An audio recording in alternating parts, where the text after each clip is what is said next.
মেট্ৰিকৰ পাছত science ষ্ট্ৰীমত admission লয় সেইটো আচলতে অসমৰ কাৰণে আটাইতকৈ চিন্তনীয় বিষয় এতিয়া ঘটনাটো হৈছে তাত মই তিনিটামান ফেক্টৰ দেখা পাওঁ এক নম্বৰতে জিলা পৰ্যায়ত মই টাউনৰ কথা কোৱা নাই একদম গুৱাহাটী চিটিৰ কথা কোৱা নাই জিলা পৰ্যায়ত সেই ধৰণৰ প্ৰাইভেট ইনষ্টিটিউশ্যন স্থাপন হৈছে কিন্তু গভৰ্ণমেণ্ট পৰ্যায়ৰ যিমানবিলাক ইনষ্টিটিউশ্যন আছে মই মৰিগাঁও জিলাত বিলংছ কৰোঁ তুমি জানি আচৰিত হ'বা আজিলৈকে তাত মাত্ৰ 2খন ছায়েন্স থকা উচ্চতৰ মাধ্যমিক আছে আৰু বহুত অভিভাৱকৰ এটা ধাৰণা থাকে যে বিজ্ঞান শিক্ষাত পঢ়িলে ল'ৰাহঁতৰ খৰচা বাঢ়িব আমি শেহতীয়াকৈ অসম চৰকাৰৰ শিক্ষামন্ত্ৰীৰ লগত এই সম্পৰ্কত কেইবালানি আমাৰ আলোচনা হৈছে মই তোমাক তাতে এটা কথা কওঁ মই আচৰিত পাওঁ কেতিয়াবা সুৰজিত গৱেষণাৰ ক্ষেত্ৰত অসম ভাৰতবৰ্ষত তৃতীয় চতুৰ্থ স্থানত থাকে বিজ্ঞানৰ গৱেষণাৰ ক্ষেত্ৰত PhD হোল্ডাৰৰ ক্ষেত্ৰত কিন্তু আশ্চৰ্যজনক কথা এডমিশ্যন নলয় এতিয়া হয় তোমাক মই আৰু এটা যোগ কৰি দিছোঁ অসমৰ প্ৰতিজন অভিভাৱকৰ এটা স্বভাৱগত মনোবৃত্তি আছে এনেকুৱা মোৰ ল'ৰাটো ডক্টৰ হওক মোৰ ল'ৰাটো বিশেষকৈ ডক্টৰ হোৱাৰ লগে লগে কি হৈ যায় সেই ল'ৰাটো বা ছাত্ৰ ছাত্ৰীখনৰ ছোৱালীজনী বা ল'ৰাটোৰ মনত এটা কথা মোৰ মেথমেটিক্স ছাবজেক্ট 4th হ'ব যে সকলোতো ডক্টৰত ছিট নাপায় তুমি জানি আচৰিত পাবা অতি ভয়াৱহ অৱস্থা যে অসমৰ এতিয়া লাইফ ছায়েন্সৰ ষ্টুডেণ্টৰ সংখ্যা বেছি কিন্তু বহুত মহাবিদ্যালয়ত মেথমেটিক্স বেছ ষ্টুডেণ্ট কম এইবাৰ আমাৰ বিশেষকৈ শিক্ষামন্ত্ৰী মহোদয় এটা ভাল সিদ্ধান্ত লৈছে চাবা স্কুল পৰ্যায়তো ছায়েন্স টিচাৰ এপইণ্টমেণ্ট দিয়া হয় সেই ছায়েন্স টিচাৰজন উইদাউট মেথমেটিক্স বেছি হ'ব পাৰে বা উইথ মেথমেটিক্স বেছি হ'ব পাৰে এইবাৰ তেওঁ ক'লে কি অইন পষ্ট কাটি কেৱল মেথমেটিক্স বেছ পষ্টৰ ল'ৰা ছোৱালী এপইণ্টমেণ্ট দিছে ফিজিক্স কেমেষ্ট্ৰি মেথমেটিক্স বা ষ্টেটিষ্টিক্স মেথমেটিক্স থকা তাৰ বিনিময়ত কি হৈছে ল'ৰা ছোৱালী মেথমেটিক্সৰ প্ৰতি আগ্ৰহী হৈছে মোৰ কথাটো হৈছে কি আজিৰ পৰা 3 বছৰ আগতে 14% এডমিশ্যন লৈছিলে এই আমাৰ বিজ্ঞান সমিতিয়ে হওক বা চৰকাৰ হওক এই ইনিচিয়েটিভটো অলপ 4% বা 5% বাঢ়িছে মই আশাবাদী অত্যন্ত আশাবাদী যে অতি সোনকালে এইটো হ'বগৈ মুঠতে মূল কথাটো হৈছে কি অসম বিজ্ঞান সমিতিয়ে বিজ্ঞানৰ নামভৰ্তিৰ কাৰণে পৰিৱেশ ৰচনা কৰাত শাখাবিলাকৰ জৰিয়তে বিশেষকৈ বিজ্ঞান সজাগতা আমি আৰম্ভ কৰিছোঁ আপোনালোকে অসমৰ ছাত্ৰ ছাত্ৰীৰ বিজ্ঞান মানসিকতা গঠনৰ কাৰণে বা অসমৰ ৰাইজৰ বিজ্ঞান মানসিকতা গঠনৰ কাৰণে কিবা কাম আপোনালোকে কৰিছে নেকি আচলতে কওঁ আমি প্ৰতিবাৰে কাৰ্যসূচী বিজ্ঞান মানসিকতা গঠনেৰে কৰোঁ বিভিন্ন অনুষ্ঠানে কাম কৰি আছে কিন্তু আমি বিজ্ঞান সমিতিয়ে কৰোঁ কি বিজ্ঞান মানসিকতাৰ বাবে তুমি জানা চাগে যে যেতিয়া আমি ষ্টুডেণ্ট আছিলোঁ তেতিয়াৰ পৰা বিজ্ঞান সমিতিৰ লগত জড়িত তেতিয়াৰ পৰা ছাত্ৰ হিচাপে আৰু এতিয়া প্ৰধান সচিবৰ দায়িত্ব লৈছোঁ কিন্তু দেখা গৈছে বিজ্ঞান মানসিকতা গঠনৰ কাৰণে অসমতে বহুত অনুষ্ঠান হৈছে কিন্তু অসমৰ নিজে এজন বিজ্ঞান সমিতিৰ প্ৰধান সচিব হিচাপে কওঁ অসম বিজ্ঞান সমিতিতো বহুত ব্যক্তি আছে যে MSc PhD তেওঁলোকৰ মানসিকতা কিন্তু আজিৰ তাৰিখতে বিজ্ঞান মনস্ক নহয় এজ MSc BSc হৈছে বা PhD লৈছে কিন্তু বহুতে এতিয়া মনস্কতাটো আনিব পৰা নাই কিয় অসমত আজি তাৰিখলৈকে তুমি নিজেও দেখিছা যে বিভিন্ন অন্ধবিশ্বাসে গা কৰি আছে গ্ৰাছৰুট লেভেলত কাম নকৰিলে একদম বেছ লাইনত কাম নকৰিলে কেতিয়াও সেইটো দূৰ নহয় আজি তাৰিখলৈকে আমি অসম বিজ্ঞান সমিতিয়ে কৰিছিলোঁ বিশেষকৈ বিৰুবালা মিছনৰ লগত যে অসমৰ অন্ধবিশ্বাস দূৰীকৰণৰ বাবে বিশেষকৈ ডাইনী আমি অসম চৰকাৰ তেতিয়া তৰুণ গগৈদেৱ আছিলে মুখ্যমন্ত্ৰী এখন আইন প্ৰণয়নৰ ব্যৱস্থা কৰিছিল আৰু তাৰ কাৰণে আমি ব্যৱস্থা ল'বলৈ চৰকাৰক আবেদন জনাইছিলোঁ শেহতীয়াকৈ মুখ্যমন্ত্ৰী হিমন্ত বিশ্ব শৰ্মাদেৱৰ দিনতো তেখেতে এটা ভাল ষ্টেপ ল'লে জৰা ফুকাটো বন্ধ কৰিলে তাৰ কাৰণে আইন আনিছে এইটোত আমি ফুল ছাপোৰ্ট দিছোঁ সেইবিলাক যেতিয়াই নাইকিয়া হ'ব সেইবিলাকে মই ভাবোঁ তেতিয়াই বিজ্ঞান মনস্ক হ'ব আৰু বিজ্ঞান মনস্কতাত মই এটা কথা ভাবোঁ যি শিক্ষিত নহয় তাৰ বিজ্ঞান মনস্কতা নাই সেইবুলি মই অনুভৱ কৰোঁ এতিয়াও দেখা পাওঁ মই বহুকেইজনক দেখা পাওঁ 10টা হাতত 10টা আঙুঠি মই তোমাক মাজতে এটা সৰু এটা মোৰ ঘটনা এটা কৈ দিওঁ মাজতে কামপুৰত এটা ঘটনা ঘটিল যে এঘৰত ভূত ওলাল যেতিয়া ছুইচ অফ কৰি দিয়ে গেছ অফ কৰি দিয়ে মানি বেগৰ পৰা পাৰ্টছৰ পৰা পইচা লৈ যে ভূতটোৱে মোক জনালে মোৰ এটা গুৱাহাটী চেনেল মই নামটো নকওঁ বাৰু তেওঁলোকে মাতিলে মোৰ লগত টক শ্ব' মোৰ কাষত 2জন বহি আছে তাৰে এজন ফিজিক্সৰ MSc তেওঁ আহি এনেকুৱা অভাৱনীয় কিছুমান কথা ক'লে যিটো মই চখ হৈ গৈছোঁ বোলো মই তেতিয়া ক'বলৈ বাধ্য হৈছোঁ আপুনি ফিজিক্সত MSc হোৱাটোক এটা অসমৰ কাৰণে কলংক কিয় হ'ল ফিজিক্সৰ মানুহ তেওঁ কৈছে যে ভূতে কথা ক'লে মোৰ ইণ্ডিকেটৰ ওলায় ভূত আহিলে ৰঙা লাইটটো জ্বলিব গ্ৰীণ লাইটটো জ্বলিব মই পাগল হৈ গ'লোঁ বোলো চাওক আপোনালোকে এনেকুৱা টক শ্ব'ত কথা কৈ মানুহক বিভ্ৰান্ত নকৰিব একদম ফেক্ট তোমাক সঁচা কথা মোৰ তাত আছে তাৰ গোটেই ভিডিঅ' ক্লিপটো আছে সেইবিলাক মানুহে যেতিয়া ক'ব সাধাৰণ মানুহে অট'মেটিকেলি মানিবলৈ বাধ্য হয় কিন্তু মই দেখা পাইছোঁ আগতকৈ কিন্তু এতিয়া বহু ব্যক্তি বিজ্ঞান মনস্কতাত গুৰুত্ব আহিছে এতিয়া অন্তত মানুহবিলাকে তোমাৰ কোনো এটা বিষয় নজনাকৈ তাৰ যুক্তিযুক্ত নোচোৱাকৈ পটককৈ কমেণ্ট নকৰে বা আগবাঢ়ি নাযায় আপোনাৰ পৰা জানি ভাল লাগিলে অসম বিজ্ঞান সমিতিৰ ক্ষেত্ৰত আগবাঢ়ি গৈছে বা কাম কৰি আছে আমি মানে এইটো ক্ষেত্ৰৰ কথাখিনি গম পাই ভাল লাগিল মই মাত্ৰ অকণমান আপোনাক এটা প্ৰশ্ন কৰিব বিচাৰিছোঁ যে আমাৰ মূলতঃ তিনিটা বস্তু অসমত আমি অন্ধবিশ্বাস তিনিটা ক্ষেত্ৰত আমি বিশেষকৈ দেখা পাওঁ এটা হৈছে আপুনি মাত্ৰ ক'লেই যে ভূত ওলোৱা বা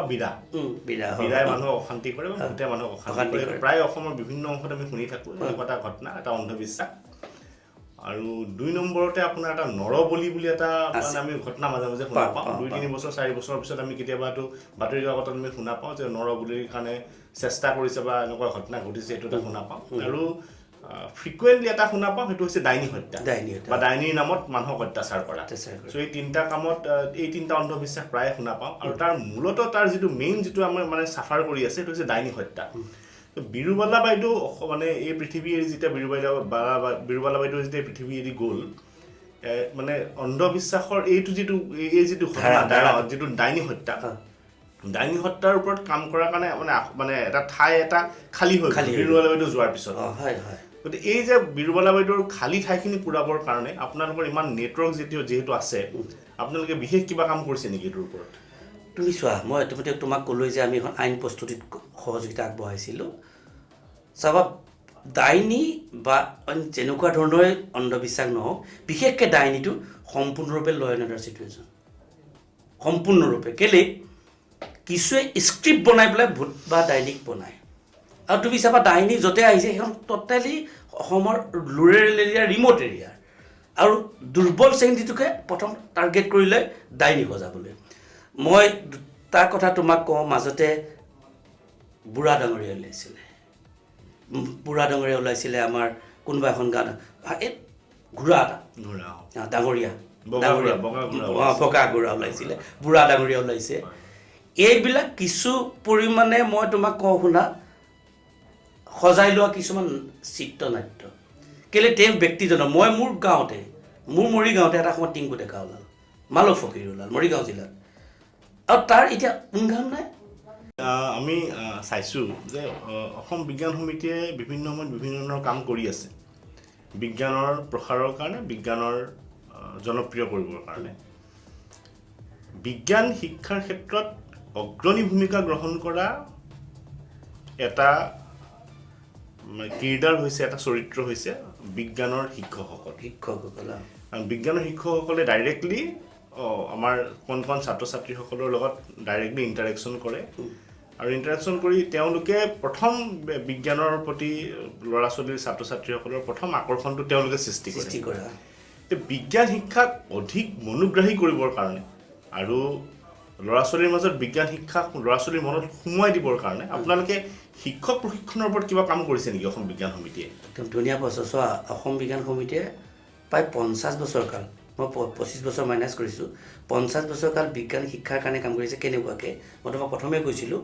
যে আমাৰ সমিতিয়ে যিমানসকল তুমি কোৱাৰ দৰে বিজ্ঞানৰ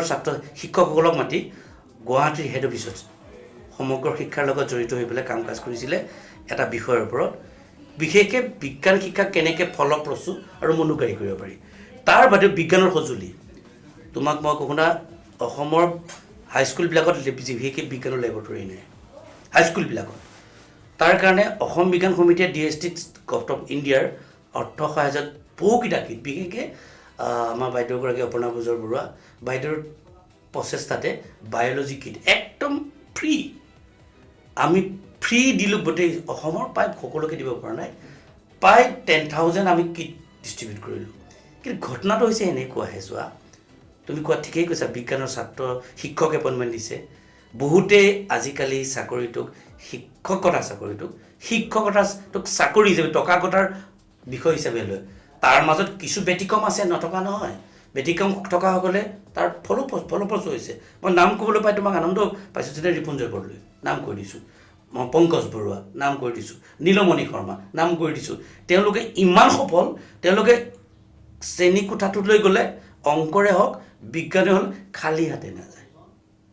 তেওঁলোকে তাৰ বিনিময়ত তাৰ ৰিজাল্ট ভাল হৈছে সেই ল'ৰা ছোৱালীবিলাকে বেছি এৱাৰ হৈছে সেইকাৰণে মই তোমাক ক'বলৈ পাই এটা আটাইতকৈ ডাঙৰ আৰু মানে ভয় লগা কথাটো হৈছে কি নতুনকৈ এপইণ্টমেণ্ট পোৱা বহু ল'ৰা ছোৱালীৰ সমাজৰ প্ৰতি দায়বদ্ধতাটো কম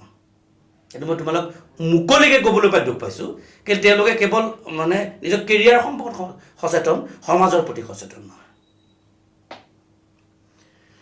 এইটো ক্ষেত্ৰত আপুনি খুব ডাঙৰ কথা এটা কৈছে যে শিক্ষকসকলে অকল মানে চাকৰি কৰিলে নহ'ব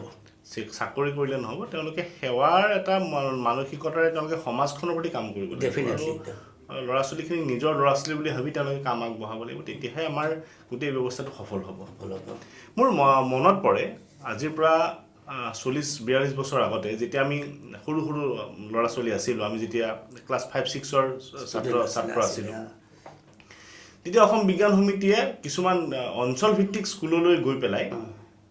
ধৰক এটা মানে 4-5খন স্কুলৰ ভিতৰত এখন স্কুল বাছি লয় আৰু সেইখন স্কুলত গৈ তেওঁলোকে তাত বিজ্ঞানৰ মেলা পাতে বিজ্ঞানৰ মেলা পাতে আমি গোটেই ল'ৰা ছোৱালীবিলাক যাওঁ গৈ পেলাই তাত মেলাত অংশগ্ৰহণ কৰোঁ সেই তেনেকুৱা মেলাৰ কাম কাজ এতিয়াও আপোনালোকে কৰে নেকি ডেফিনেটলি শুনা আমাৰ গ্ৰাম্য বিজ্ঞান মেলা নামৰ এটা কাৰ্যসূচী কৰি আছোঁ গ্ৰাম্য বিজ্ঞান মেলাটো তেনেকুৱা তোমাৰ দৰে তাৰ প্ৰতি আমি ডাঙৰ এটা কাম কৰোঁ ধৰি লোৱা আমাৰ যোন ঠাইত অসম বিজ্ঞান সমিতিৰ অধিৱেশন বা সাধাৰণ অধিৱেশন হ'ব সাধাৰণ সভা হয় তাত আমাৰ গুৱাহাটীৰ পৰা বহুকেইজন বিজ্ঞানী যায় আমি আগতে সেই শাখাসমূহ কৈ থওঁ যে আপোনালোকে 10খন বিদ্যালয় আমাক বাছি থ'ব আমাৰ ইয়াৰ পৰা যোৱা বিজ্ঞানৰ সেইসকল বিজ্ঞানীসকলে 1 ঘণ্টা এটা তাত পপুলাৰ টক দিব বিভিন্ন বিষয়ত যাৰ বিনিময়ত মই প্ৰতিটো অধিৱেশনত মই বিশেষকৈ দায়িত্ব লোৱাৰ পৰা এইটো কাম কৰি আছোঁ যাৰ বিনিময়ত সেই ল'ৰা ছোৱালীবিলাকে যিজন তেওঁলোকৰ আকাশ কুসুম আছিল যে নাপায় তেওঁলোকৰ কিতাপকে তেওঁলোকে পঢ়ি আছে সেইটো কৰাৰ বিনিময়ত কি হৈছে ঠাইবিলাকৰ বিজ্ঞানৰ প্ৰতি আগ্ৰহী বাঢ়িছে মই একদম তোমাক খোলা কথা কৈ দিছোঁ অসমৰ এখন অতি পুৰণা গাঁও চৰাইবাহী মৰিগাঁৱৰ চৰাইবাহী তাত এখন স্কুল আছে শংকৰদেৱ বিদ্যানিকেতন চৰাইবাহী 1700 ষ্টুডেণ্ট তাত এডমিশ্যন লয় হায়েষ্ট 1700 ষ্টুডেণ্ট একদম টোটেল ৰুৰেল এৰিয়া তাৰ পৰা 90% ষ্টুডেণ্ট এনৰল ইন ছায়েন্স ষ্ট্ৰীম 90% এইটো গভৰ্ণমেণ্ট ডাটা মুখতে কোৱা ডাটা নহয় কিয় হয় তাত আমি যেতিয়া প্ৰগ্ৰেম কৰিবলৈ যাওঁ ল'ৰা ছোৱালীবিলাকতো বাদেই মাক দেউতাকো আগবাঢ়ি যায় আহে একদম ইনভলভমেণ্টটো ইমান ভাল কাৰণ মাক দেউতাক প্ৰথম শিক্ষক হয় গাৰ্জেনটো সেইখন প্ৰথম ইনষ্টিটিউশ্যন এইটো তুমি জানা ময়ো জানো চবেই জানে আচৰিত সেইটো আপুনি ভাবা নাই তুমি সৰুতে তুমিও চাগে বৰশী পাইছা ময়ো বৰশী পাইছোঁ সেইটো যে বিজ্ঞান আছে সেইটো কাম কৰিছেগৈ মই মানে কেতিয়াবা নোম দাং খাই যায়গৈ সেইবিলাক ল'ৰা ছোৱালীক কিয় নাযাব মোৰ কথাটো হৈছে কি প্ৰথম চেঞ্জ হ'ব লাগিব নিজৰ পৰা তাৰ পাছত সমাজৰ পৰা তাৰপিছত ইনষ্টিটিউশ্যন হয় শুদ্ধ কথা কৈছে আপুনি গতিকে এই যে নিজকে সলনি কৰাৰ প্ৰক্ৰিয়া সমাজখনৰ কাৰণে কাম কৰাৰ প্ৰক্ৰিয়া এই প্ৰক্ৰিয়াটো আপোনালোকে নিৰবিচ্ছিন্নভাৱে 1953 চন বা 1956 চনৰ পৰা আপোনালোকে কৰি আহিছে আৰু আটাইতকৈ ডাঙৰ কথা স্বেচ্ছাই কৰি আহিছে তাত কোনো অৰ্থনৈতিক তাত কোনো ফিনেন্সিয়েল ইনভলভমেণ্ট নাই কাৰো একো লাভালাভ নাই সমাজৰ প্ৰতি এক দায়বদ্ধতাৰে সমাজৰ কাৰণে আপোনালোকে কাম কৰি আহিছে অসমৰ ল'ৰা ছোৱালীক আগবঢ়াই নিবৰ কাৰণে কাম কৰি আহিছে অসম বিজ্ঞান সমিতিৰ প্ৰচেষ্টা আৰু আগবাঢ়ি যাওক আপোনালোকে অসমৰ বিজ্ঞান শিক্ষাৰ কাৰণে অসমৰ বিজ্ঞান শিক্ষাৰ প্ৰসাৰৰ কাৰণে আৰু কাম কৰক অসমৰ ল'ৰা ছোৱালী আৰু আগবাঢ়ি যাওক তাৰ আমি কামনা কৰিছোঁ আৰু কামনা কৰি আজি আপুনি আপোনাৰ ব্যস্ততাৰ মাজতো আমাৰ মাজত ইয়াত উপস্থিত থকাৰ কাৰণে আপোনাক লগতে আপোনাৰ লগতে অসম বিজ্ঞান সমিতিৰ সমূহ কৰ্মকৰ্তাৰ বিষয়ববীয়াক আমি ধন্যবাদ জ্ঞাপন কৰি আজিৰ আমাৰ সকাৰাত্মক অনুষ্ঠান ইমানতে আমি অন্ত পেলাইছোঁ ধন্যবাদ ময়ো তোমাক ধন্যবাদ দিলোঁ এই নিমন্ত্ৰণ কৰাৰ বাবে সুবিধাকণ দিয়াৰ বাবে